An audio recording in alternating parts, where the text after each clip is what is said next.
Assalamualaikum warahmatullahi wabarakatuh.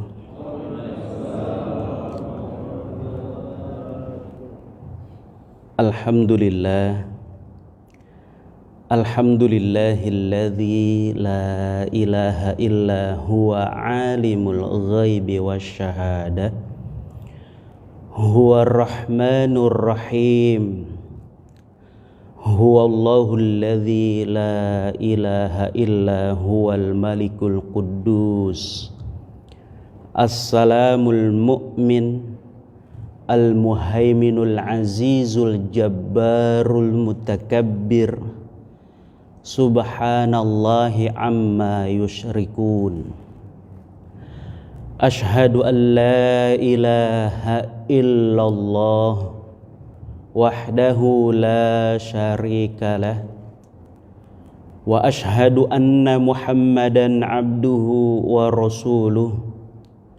Allahumma salli wa sallim ala nabiyyina Muhammadin sallallahu alaihi wasallam wa ala alihi wa ashabihi ajma'in. Amma ba'du. Rabbana zidna ilma warzuqna fahma. Allahumma nawwir qulubana binuri hidayatika kama nawwartal arda binuri syamsika abadan abada ya arhamar rahimin. Rabbana ighfir lana wa liwalidina warhamhum kama rabbawna shighara. Yang dimuliakan Allah, para guru, para ustadz, para orang tuaku semua di lingkungan DKM Masjid Al-Barkah, ayah bunda sekalian, serta para sahabat semua, semoga dalam keadaan sehat walafiat. Baik sekali, setiap aktivitas kita awali dengan basmalah. Bismillahirrahmanirrahim. Para jamaah yang dimuliakan oleh Allah Subhanahu wa taala, alhamdulillah kita telah mengawali tahun baru Islam pada 2 pekan yang lalu dengan basmalah dan tawakal. Semoga Allah Subhanahu wa taala senantiasa membimbing kita untuk senantiasa mampu meningkatkan segala amal-amal ibadah kita dan membimbing kita untuk senantiasa kuat menghadapi berbagai godaan yang menjerumuskan kita pada murka Allah Subhanahu wa taala. Para jamaah yang dimuliakan oleh Allah Subhanahu wa taala, alhamdulillah kita telah menunaikan salat subuh berjamaah, dan sebelumnya di antara kita mungkin ada yang menghidupkan malamnya dengan ibadah kepada Allah Subhanahu wa taala. Semoga Allah Subhanahu wa taala menerima amal ibadah kita, dan hal yang paling sesuatu yang paling berharga dalam hidup kita setelah kita menunaikan ibadah kepada Allah Subhanahu wa taala, apa kira-kira Pak? Hal yang paling besar setelah kita menunaikan ibadah kepada Allah Subhanahu wa taala, setelah kita menunaikan melewati malam, hal yang paling besar di pagi hari yang paling berharga bagi diri kita, apa kira-kira? Apa kira-kira? Kita duduk di sini sudah menunaikan sholat subuh berjamaah, kemudian sebelumnya melakukan ibadah-ibadah yang disunahkan oleh Rasulullah Sallallahu Alaihi Wasallam. Apa sebenarnya yang paling berharga setelah kita melakukan itu semua? Kira-kira apa, Pak? Apakah terkabulnya doa-doa kita? Ataukah sesuatu yang kita harapkan kita dapatkan? Tidaklah melebihi sesuatu yang berharga dari setiap amal-amal perbuatan yang telah kita lakukan selain maghfirah Allah Subhanahu wa ta'ala. Tidak ada yang melebihi sesuatu yang berharga dibandingkan maghfirah Allah Subhanahu wa ta'ala. Doa kita dikabulkan. Kalau ada pertanyaan pilihan, pilih doa dikabulkan apa pilih diampuni? Yakin? Ada dua pilihan. Berbagai keinginan kita curahkan kepada Allah Subhanahu wa ta'ala, tetapi ada dua pilihan. Apakah terkabulnya segala keinginan kita atau diampuni segala dosa-dosa kita? Maka yang paling berharga dari setiap apa yang telah kita lakukan, dari munajat yang kita lakukan, dari sujud yang kita lakukan, dari i'tiraf yang kita lakukan, sebenarnya yang paling berharga yang kita harapkan adalah maghfirah Allah Subhanahu wa ta'ala. Semoga kita mendapatkan maghfirah dari Allah Subhanahu wa ta'ala pagi ini, sehingga selanjutnya tinggal menunggu keajaiban Allah Subhanahu wa ta'ala yang lain setelah kita diampuni oleh Allah Subhanahu wa ta'ala. Kalau kita diampuni udah titik nol gitu ya istilahnya. Tinggal nunggu nambah 1, 2, 3, 4 gitu ya. Semoga Allah Subhanahu wa ta'ala mengampuni kita, mengampuni dosa orang tua kita. Para jamaah yang dimuliakan oleh Allah Subhanahu wa ta'ala, kita lanjutkan materi pada pagi hari ini. Ini sudah kita singgung pada pertemuan sebelumnya, yakni Syekh Imam Ahmad bin Al-Fasani. Jadi Syekh Ahmad bin Syekh Al-Fasani, beliau mengarang sebuah kitab yang beliau beri judul Majalisus Saniyah. Beliau mensyarah kitab Arba'in An-Nawawiyah. Jadi beliau mensyarah atau menjelaskan, menerangkan, menjabarkan tentang kitab Arba'in An-Nawawiyah atau kumpulan hadis-hadis Imam An-Nawawi. Kata beliau di dalam kitab Majalisus Saniyah, beliau mengatakan, Madarul Islam ala arba'ati ahadis, bahwa pilar agama Islam itu terdapat pada 4 hadis.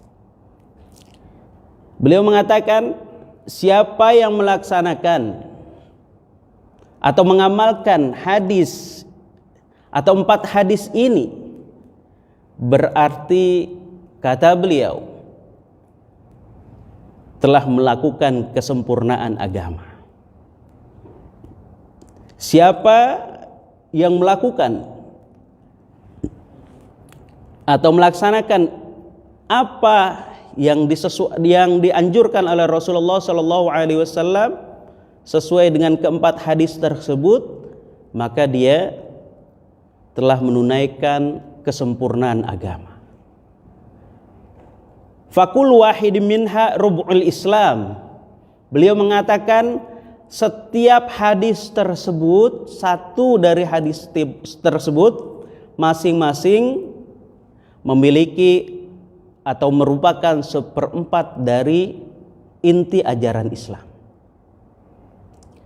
Fakul wahid minha rub'ul Islam, maka setiap dari satu hadis tersebut memuat atau mengandung 1/4 daripada ajaran Islam, yang mana ketika seorang menunaikannya berarti dia sudah melakukan seolah-olah 25% dari amal agama. Tinggal menyempurnakan berikutnya. Karena hadis-hadis ini merupakan dasar, merupakan pilar, merupakan poros yang akan mengikat hadis-hadis yang lainnya atau ajaran-ajaran Rasulullah SAW yang lainnya. Yang pertama beliau sampaikan yakni hadis yang pertama, kemudian hadis yang ke-6 dan hadis yang ke-12 serta hadis yang ke-20 di dalam kitab Arba'in An-Nawawiyah. Nah, hadis yang pertama kita pahami betul adalah innamal a'malu binniyat wa innama likulli imri'im ma nawa. Faman kanat hijratuhu lid-dunya yusibuha aw imra'atin yankihuha, atau sebelumnya faman kanat hijratuhu ilallahi wa rasulih fa hijratuhu ilallahi wa rasulih wa man kanat hijratuhu lid-dunya yusibuha aw imra'atin yankihuha fa hijratuhu ila ma hajaru ilaihi. Ada seorang yang berhijrah dari Mekah ke Madinah disebabkan karena memburu seorang wanita. Ada yang berniat untuk berniaga dan sebagainya. Maka ada yang digelari muhajir Ummu Qais. Jadi ada seorang yang berhijrah karena mencintai seorang yang bernama Ummu Qais. Maka Rasulullah SAW menyampaikan bahwa siapa yang hijrahnya karena Allah dan Rasulnya, maka ia akan mendapatkan keridhaan Allah dan Rasulnya. Siapa yang hijrahnya karena dunia, dia akan mendapatkannya, atau karena wanita yang hendak nikahi, maka hijrahnya itu sesuai dengan apa yang ia niatkan. Yang kedua, innal halala bayyinun wa innal harama bayyinun wa bainahuma umurun mustabihat. Sesungguhnya yang halal jelas, yang haram juga jelas. Ada di antara yang halal dan yang haram perkara-perkara yang kurang jelas, atau yang kita sebut dengan perkara syubhat. Dan hadis yang ketiga tentang min husni islamil mar'i tarkuhu ma la ya'nihi. Serta yang keempat adalah idza lam tastahyi fasna ma syi'ta. Keempat hadis ini masing-masing memiliki nilai dalam pandangan Imam Ahmad bin Al-Fasani 1/4. Maka siapa yang mampu mengamalkan 4 hadis ini saja dengan baik, dengan sempurna, maka dia insya Allah akan mampu mengamalkan seluruh ajaran Islam secara sempurna. Para jamaah yang dimuliakan oleh Allah Subhanahu wa taala, ini hadisnya innamal a'malu binniyat. Kita sudah hafal ya Pak? Hafal ya Pak? Apal awalnya doang? Awalnya saja ya. Para jamaah yang dimuliakan oleh Allah Subhanahu wa taala, innamal a'malu binniyat. Sesungguhnya amal-amal itu dengan niat-niat. Gitu ya. Kemudian sesungguhnya setiap orang memiliki niat. Gitu ya. Siapa yang hijrahnya karena Allah dan Rasulnya, maka Allah Subhanahu wa taala dan Rasulnya yang akan memberikan penilaian. Nah, beliau mengatakan, saking beliau memandang hadis innamal a'malu binniyat begitu penting dalam pelaksanaan ibadah kepada Allah Subhanahu wa taala, karena disinilah tolak ukur bernilai atau tidaknya sebuah amalan. Bernilai atau tidaknya di hadapan Allah Subhanahu wa taala tergantung pada niatnya. Beliau mengatakan, lau sonaftu mi'ata kitab la bada'tu fi awali kulli kitab bihadzal hadis ai innamal a'malu binniyat. Kalau seandainya saya menulis atau mengarang 100 kitab, la bada'tu fi awali kulli kitab, sungguh saya akan mengawalinya pada setiap kitab yang saya karang tersebut, kata beliau, bihadzal hadis, dengan hadis ini, ai yakni innamal a'malu binniyat. Para jamaah yang dimuliakan oleh Allah Subhanahu wa taala. Kemudian di pertemuan sebelumnya saya sudah sampaikan bahwa di dalam kitab Majalisus Saniyah pula bahwa Rasulullah Shallallahu alaihi wasallam bersabda, yang disampaikan Syekh Ahmad bin Al-Fasani, Rasulullah bersabda, lailata usriya, pada malam aku diisrokan. Lailata usriya bi, pada malam aku diisrokan, ila samai, ke langit, gitu ya. Pada malam aku diisrokan ke langit, maka diperlihatkan kepadaku semua surga. Semua surga. Faraitu fiha arba'at anhar, maka aku melihat di dalam surga-surga tersebut 4 buah sungai. 4 buah sungai yang ada di dalam surga. Nahrun min ma'in ghairi asin.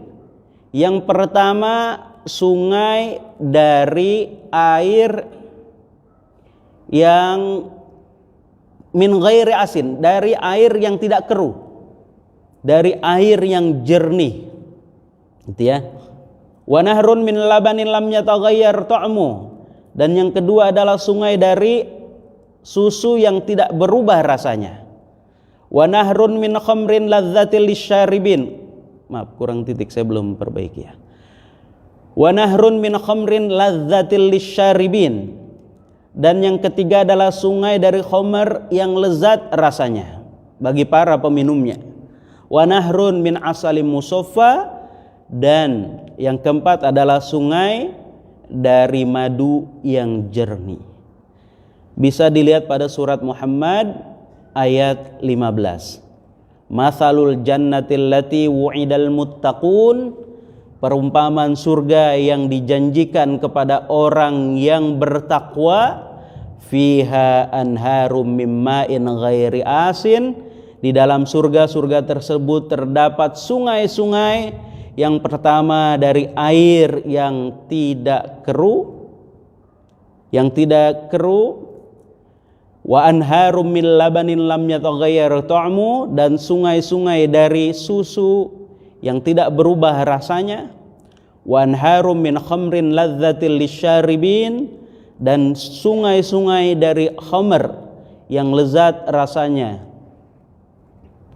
bagi para peminumnya, wa anharum min asalim musaffa, dan sungai-sungai dari madu yang jernih. Para jamaah yang dimuliakan oleh Allah Subhanahu wa taala. Kemudian Rasulullah sallallahu alaihi wasallam bertanya kepada malaikat Jibril, "Ya Jibril, min aina taji ila aina tajri?" Wahai Jibril, dari mana datangnya sungai-sungai ini dan kemana mengalirnya? Maka Jibril menjawab, tajri ila haudil kausar, sungai-sungai ini mengalir semuanya ke telaga Al-Kautsar. Kalau sumbernya saya tidak tahu wahai Muhammad, kalau hulunya saya tidak tahu, maka berdoalah kepada Allah agar Allah Subhanahu wa taala menunjukkan kepadamu di mana sumbernya. Maka Rasulullah sallallahu alaihi wasallam berdoa. Setelah berdoa datang satu malaikat mengucapkan salam, dan Rasulullah menjawab salam malaikat itu tanpa basa-basi. Malaikat itu langsung berkata kepada Rasulullah sallallahu alaihi wasallam, "Ya Muhammad, ghammid ainaika." Wahai Muhammad, pejamkan kedua matamu. Fa ghamidtu ainaya, kata Rasulullah, aku pejamkan kedua mataku. Aku pejamkan kedua mataku. Baru saja Rasulullah SAW memejamkan mata beliau, malaikat itu berkata, "Ya Muhammad, iftah ainaika." Wahai Muhammad, buka kedua matamu. Fafatahtu ainaya, kata Rasulullah, aku buka kedua mataku. Tiba-tiba aku berada di sisi sebuah pohon yang amat besar. Dari situ aku melihat manusia dan jin seperti burung-burung yang ada di atas gunung, atau seperti bola yang dilemparkan ke lautan. Ini menandakan bahwa manusia dan jin hanya bagian kecil dari kekuasaan Allah Subhanahu wa taala yang maha besar. Kemudian aku melihat sebuah kubah yang berwarna putih. Di bawah kubah itu mengalir ke 4 sungai tadi. Kemudian aku melihat di kubah itu ada sebuah pintu yang terbuat dari emas dan gemboknya terbuat dari emas. Saat aku hendak berlalu dari kubah itu, malaikat itu berkata, "Ya Muhammad, kenapa engkau tidak memasukinya?" "Bagaimana aku bisa memasukinya?" kata Rasulullah, "sedangkan kubah itu ada pintu yang tergembok dan terbuat dari emas." Maka malaikat itu menjawab, "Kuncinya ada di tanganmu." "Mana kuncinya?" Malaikat itu menegaskan, "Kuncinya ada di tanganmu." Rasulullah bertanya lagi, "Mana kuncinya?" "Wahai Muhammad, kuncinya ada di tanganmu, yakni kalimat Bismillahirrahmanirrahim." Maka ketika Rasulullah SAW memegang gembok itu dan mengucapkan Bismillahirrahmanirrahim, terbuka gembok itu, dan kemudian Rasulullah SAW masuk ke dalam kubah itu dan menyaksikan pemandangan yang begitu indah. Kemudian saat Rasulullah SAW hendak keluar dari kubah itu, maka malaikat itu berkata kepada Rasulullah SAW, "Wahai Muhammad, sudahkah engkau melihat semuanya?"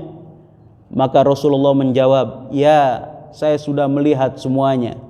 Kemudian malaikat itu berkata, "Unzur thaniyan ya Muhammad." "Lihatlah yang kedua kalinya wahai Muhammad." "Fanadhartu thaniyan." Kata Rasulullah, aku melihat yang kedua kalinya. Tiba-tiba aku melihat ke 4 sungai tadi dan melihat 4 buah pilar yang berdiri tegak. Kemudian 4 buah pilar itu menyangga kalimat Bismillahirrahmanirrahim. Kemudian aku melihat di ujung mimnya lafaz bismi mengalir sungai yang airnya jernih. Di haknya lafaz Allah mengalir sungai susu. Di mimnya lafaz Ar-Rahman mengalir sungai khamar, dan di ujung mimnya lafaz Ar-Rahim mengalir sungai madu. Kemudian Rasulullah SAW berkata, "Fa'alimtu anna asla hadhil anhar mim basmalah." Sekarang saya paham. Sekarang saya tahu bahwa sumber daripada sungai-sungai ini adalah kalimat Bismillahirrahmanirrahim. Kemudian Allah Subhanahu wa taala berfirman kepada beliau, "Ya Muhammad, man dzakaroni min ummatik biqalbin khalis bihadhil asma saqaituhu min hadhil anharil arba'ah." Wahai Muhammad, siapa saja dari umatmu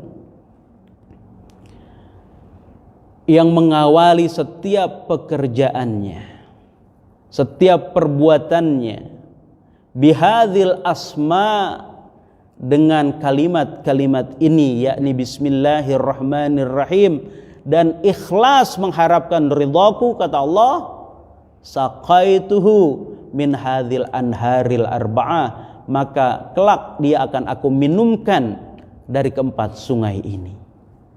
Para jamaah yang dimuliakan oleh Allah Subhanahu wa taala. Kemudian Syekh Imam Ahmad bin Al-Fasani juga mengatakan, kalimat Bismillahirrahmanirrahim atau kalimat basmalah, kalimat yang jika seorang meyakininya, niscaya dia akan mendapatkan pahala yang besar. Dan jika ia menyebutnya, niscaya dia akan memperoleh seluruh cita-citanya. Seluruh cita-citanya. Jika yakin dengan kalimat Bismillahirrahmanirrahim. Kemudian bisa kita lihat dari hadis Abu Hurairah radhiyallahu an, ya, hadis Rasulullah dari Abu Hurairah bahwa Rasulullah sallallahu alaihi wasallam bersabda, kullu amrin dzibalin la yubda'u fihi bismillahirrahmanirrahim fahuwa abtar. Di riwayat yang lain fahuwa aqta, gitu ya.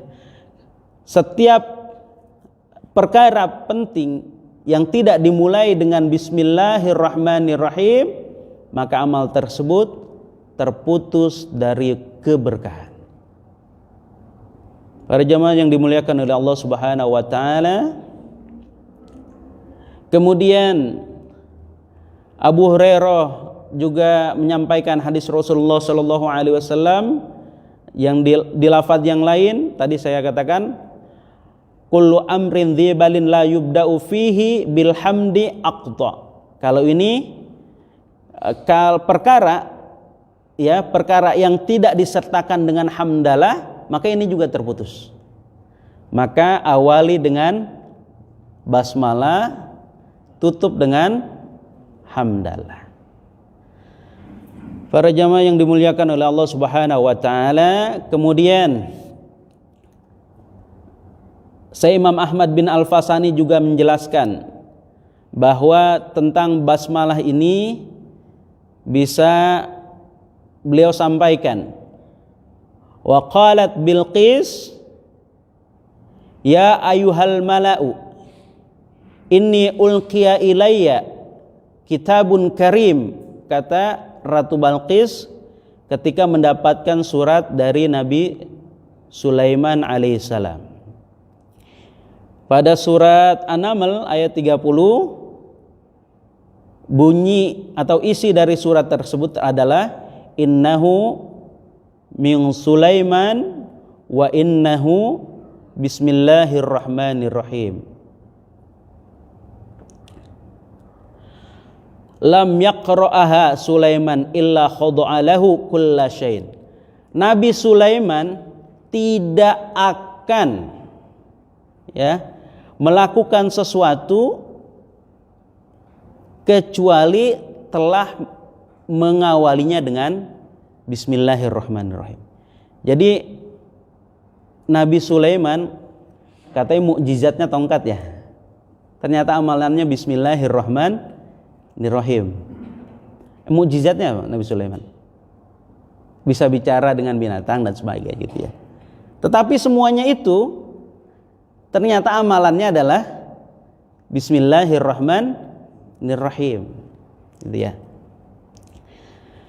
Para jamaah yang dimuliakan oleh Allah Subhanahu wa taala, kemudian Syekh An-Nasafi juga rahmatullah alaih rahimahullah taala, beliau mengatakan bahwa sesungguhnya innal kutubal manzilata minas sama'i ilal ardi mi'ata wa arba'ah. Kata Imam An-Nasafi, beliau mengatakan sesungguhnya kitab-kitab Allah yang diturunkan dari langit ke bumi itu berjumlah 104. 4 berupa kitab, 100 berupa suhuf.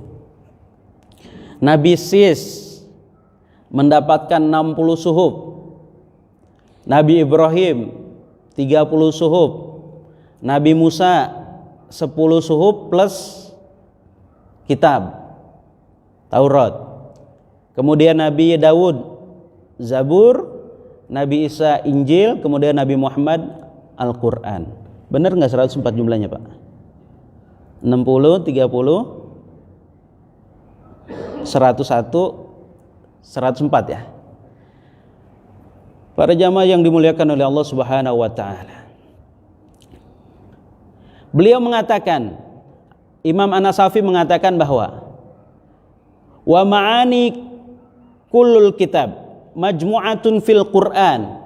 Makna-makna dari kitab-kitab tersebut, dari semua kitab dan suhuf-suhuf tersebut itu terkumpul di dalam Al-Quran.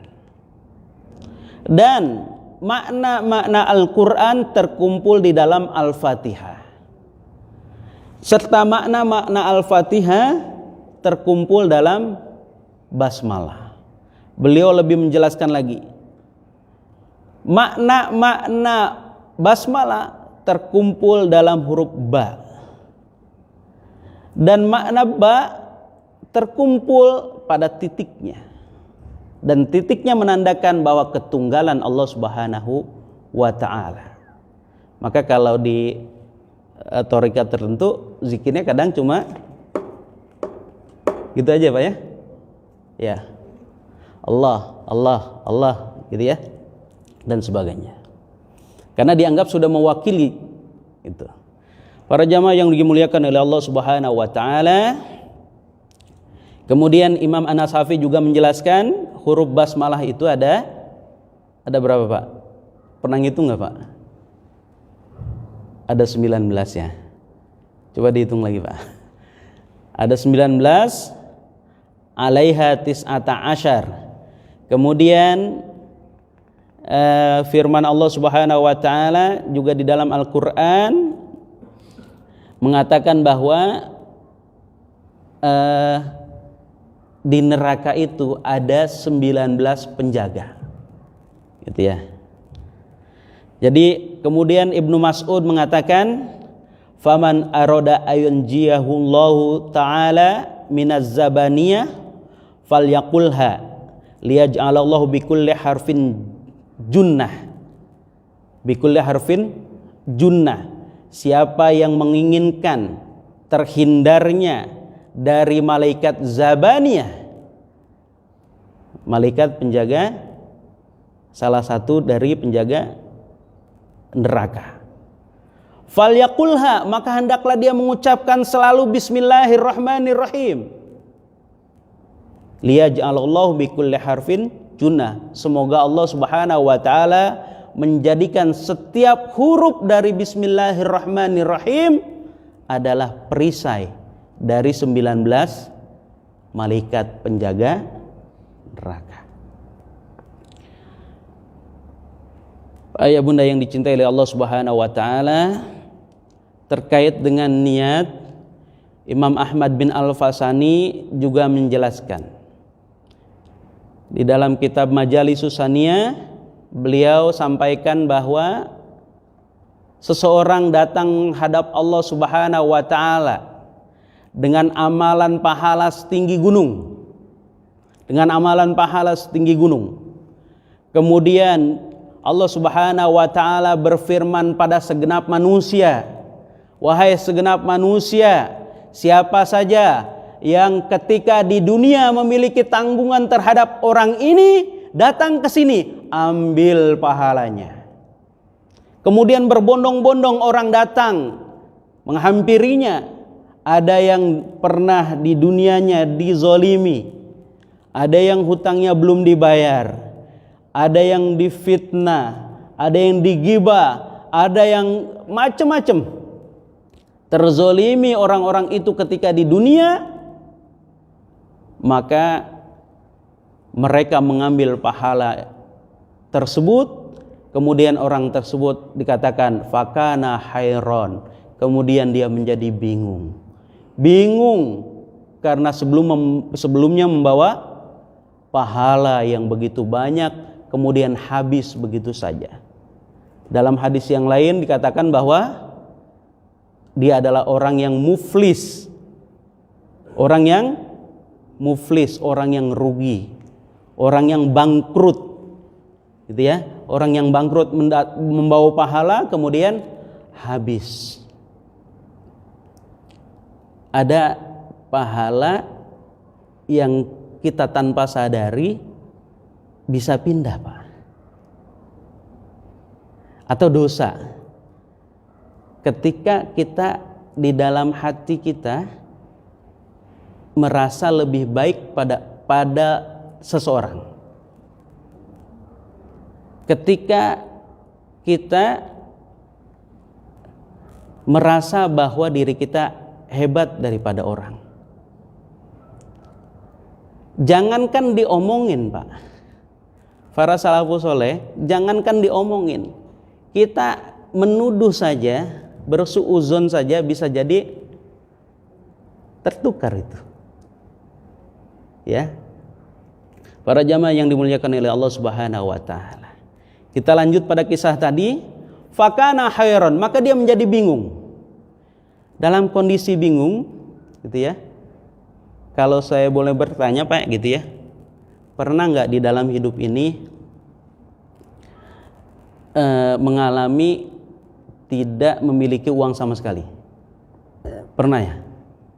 Pernah? Pernah apa sering? Pernah apa sering? Sering. Para jamaah yang dimuliakan oleh Allah Subhanahu wa taala. Dalam kondisi kita tidak memiliki uang sama sekali, tagihan datang, kemudian anak pulang dari sekolah ngasih surat tagihan SPP, kemudian istri minta uang belanja dan sebagainya, kan gitu ya. Ya lengkaplah kepusingan pada hari itu. Kemudian bersandarlah seseorang itu di lemari kamarnya gitu ya. Kemudian menyentuh sebuah amplop yang agak besar. Kemudian dia buka, lah ini kan amplop saya.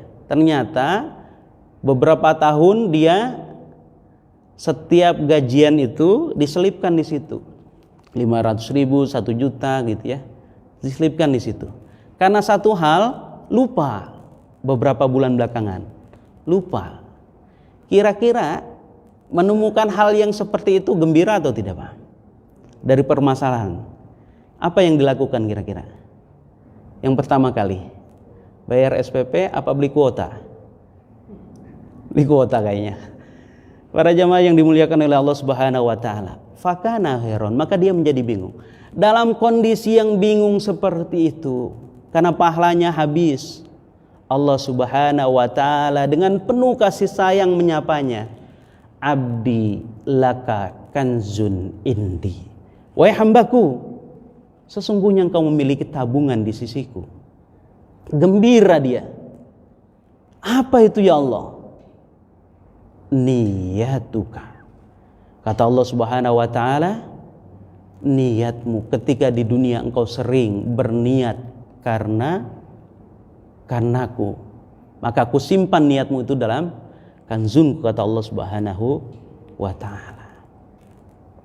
Para jamaah yang dimuliakan oleh Allah Subhanahu wa taala. Kemudian di kisah yang lain bahwa seseorang dengan penuh keimanan kepada Allah Subhanahu wa taala, Imam Syekh Ahmad bin Al-Fasani juga mengatakan bahwa ketika seseorang berniat untuk melakukan satu amalan tertentu dan dia istiqomahkan dengan niat tersebut, maka di pertengahan jalan dia wafat, maka dia mendapatkan kesempurnaan dari niatnya tersebut.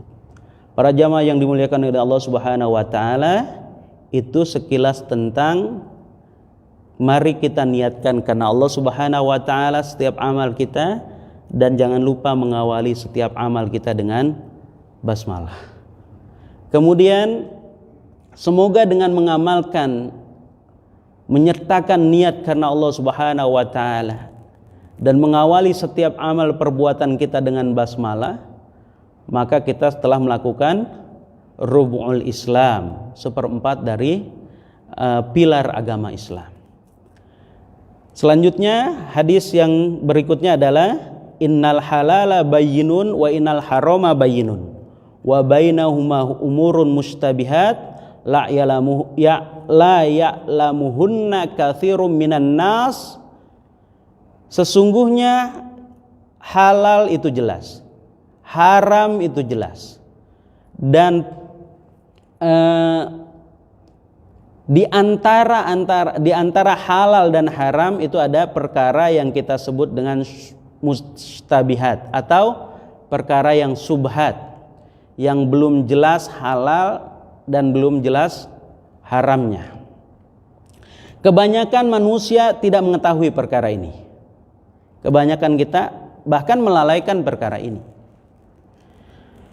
Famanittaqash syubhat faqad istabro'a lidinihi wa irdi. Siapa yang menjaga dirinya dari perkara subhat, dia telah menjaga agamanya dan kehormatannya. Wa man waqa'a fi syuhubat waqa'a fil haram. Siapa yang terjerumus pada perkara syubhat, lambat laun dia terjerumus kepada perkara yang haram.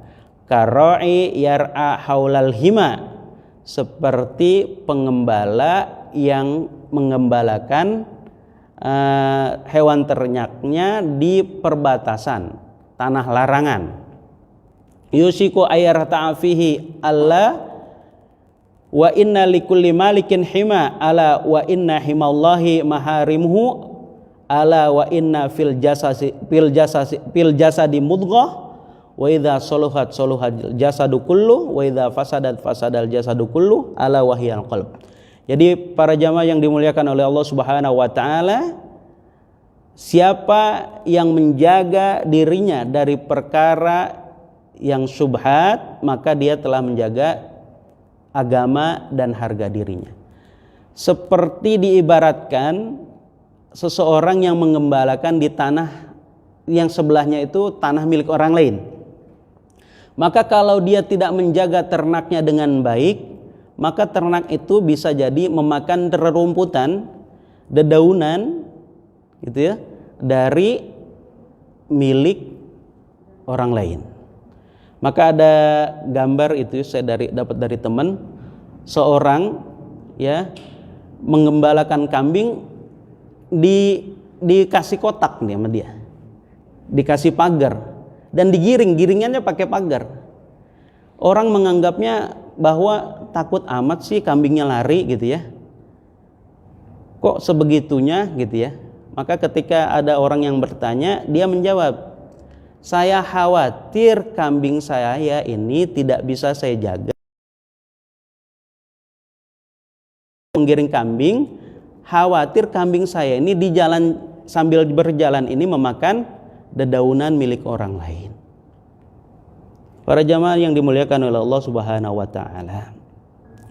Kemudian di kitab Risalah Qusairiyah ada kisah seseorang yang menangis hampir 40 tahun. Seseorang menangis hampir 40 tahun. Kemudian orang-orang menyangka bahwa dia telah kehilangan keluarga, kehilangan anak dan sebagainya. Maka menasehati kepada syekh tersebut, sudahlah yang hilang biarkan ikhlaskan saja. Atau seseorang menganggap dia kehilangan harta yang berharga, maka dinasihatilah kepadanya, sudahlah, semua dari Allah akan kembali kepada Allah. Ketika ada seseorang yang mendekatinya, yang bertanya secara serius, ya Syekh, apa sebenarnya yang membuat engkau bersedih sepanjang hari, seolah-olah penderitaan yang lebih banyak dalam hidupmu? Maka beliau mengisahkan bahwa 40 tahun yang lalu saya didatangi oleh keluarga saya. Kemudian sanak famili saya tersebut, saya hidangkan makanan. Di salah satu menunya adalah ikan bakar. Di salah satu menunya adalah ikan bakar. Kemudian setelah mereka makan, untuk menghilangkan bau amis dari ikan bakar tersebut, saya mengambil secuil tanah dari tembok tetangga. Kemudian saya gunakanlah untuk mencuci tangan saudara-saudara saya. Setelah selesai acara, saya ingat, tanpa sadar saya ternyata mengambil yang bukan dari tanah saya. Malam itu juga saya temui tetangga saya, tidak ketemu. Besok paginya saya tidak ketemu. Kemudian seminggu lagi, bulan berikutnya saya cari dia. Bahkan berbulan-bulan hingga bertahun-tahun saya mencari dia. Bahkan hingga 40 tahun hingga hari ini saya belum menemukannya. Bagaimana saya bisa bergembira sementara ada hak tetangga saya yang saya sudah ambil dan saya belum minta ridho terhadap tetangga saya tersebut. Para jamaah yang dimuliakan oleh Allah Subhanahu wa taala, tanpa sadar kadang kita memakai barang orang lain. Tanpa sadar kadang kita mengambil hak milik orang lain. Di kantor paling gampang, Pak ya. Pulpen tergeletak, pakai saja. Tanda tangan dan sebagainya. Bisa jadi ternyata bisa jadi yang menghalangi doa-doa kita selama ini adalah disebabkan karena mungkin kalau tidak masuk ke dalam tubuh kita, bisa jadi ada perbuatan yang itu adalah hak orang lain tetapi kita menggunakannya. Para jamaah yang dimuliakan oleh Allah Subhanahu wa taala, hanya ini saja yang dapat saya sampaikan. Semoga kita dapat mengambil hikmah dari kisah-kisah yang saya sampaikan tadi. Mohon dimaafkan atas segala kekurangan. Mungkin ada tambahan, silakan.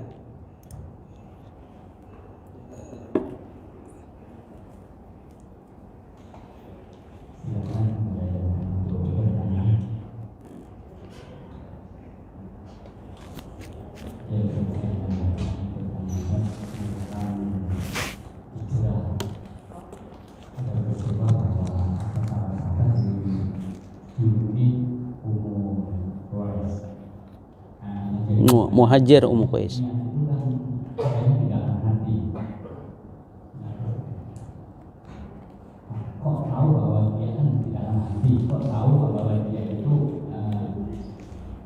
Senang dengan seorang perempuan saat hijrahnya, padahal yang itu dalam hati.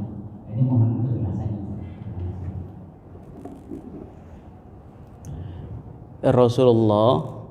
Rasulullah itu kan diberitahu sama malaikat Jibril. Jadi Rasulullah tahu siapa-siapa saja yang bahkan Rasulullah Shallallahu Alaihi Wasallam tahu siapa yang munafik, siapa yang Rasulullah tahu. Bahkan ada sahabat beliau yang memegang rahasia beliau, yaitu Huzaifah. Huzaifah itu pemegang rahasia Rasulullah. Huzaifah itu tahu ya mana yang munafik dan sebagainya, dikasih tahu sama Rasulullah SAW. Kenapa tidak diungkap? Kalau diungkap terjadi perpecahan, perselisihan dan sebagainya, gitu ya. Jadi itu berdasarkan Rasulullah SAW yang tentunya wa ma yantiqu anil hawa in huwa illa wahyu yuha. Jadi di samping sahabat-sahabat juga mungkin bisa mengetahui dari gelagatnya dan sebagainya, gitu ya. Gitu. Kira-kira begitu. Kalau kita tidak mengetahui niat seseorang, maka babnya adalah nanti bab suuzon, gitu ya. Bab husnuzon, gitu ya. Gitu ya. Kita tidak bisa berprasangka, mungkin orang menampakkan amal ibadahnya, kita tidak boleh memvonis dia ria. Dengan memvonis dia ria seseorang berarti suuzon. Hati-hati, dengan suuzon bisa mengurangi pahala kita dan bisa memindahkan dosa orang tersebut, bisa jadi kan. Para jamaah yang dimuliakan oleh Allah Subhanahu wa taala, cukup ya? Ya. Cukup, mohon maaf atas segala kehilapan dan kekurangan. Kebenaran milik Allah Subhanahu wa taala. Subhanakallahumma wa bihamdika asyhadu an la ilaha illa anta astaghfiruka wa atubu ilaik. Wallahumma waffiq ila aqwamit thoriq. Billahi taufiq wal hidayah. Wassalamualaikum warahmatullahi wabarakatuh.